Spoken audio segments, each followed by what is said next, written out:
The film focuses on a bunch of different things that will lead to the collapse of society as we know it. Climate change, we mentioned, the financial crisis, the refugee crisis, the rise of technology, libertarian tech bros.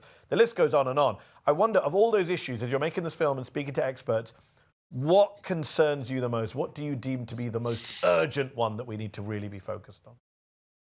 And a big one is like that, and it's happening, right? I don't even know if we stop it, but it's the takeover of authoritarians. And money in politics seems to be the common denominator.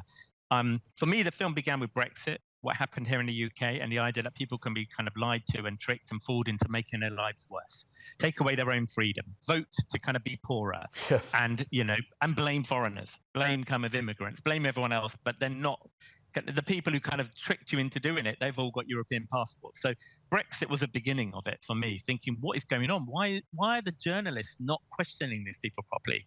The same people that when someone who denies there's a climate issue will come on television, and then there'll be one person saying there's no problem, and only one person saying, oh no, there is a problem, rather than 500 people saying there's a problem and one person denying it. It was never even. So I was watching the news and watching the way it was being presented, and I just kept thinking, am I going mad? Why is this happening? Why are they getting away with it?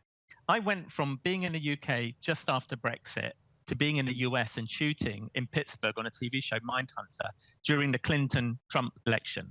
And I just was watching the shows each night, and the same language was being used, the same kind of phrases were being used, and the same people were on the stage. Nigel Farage was standing behind Trump.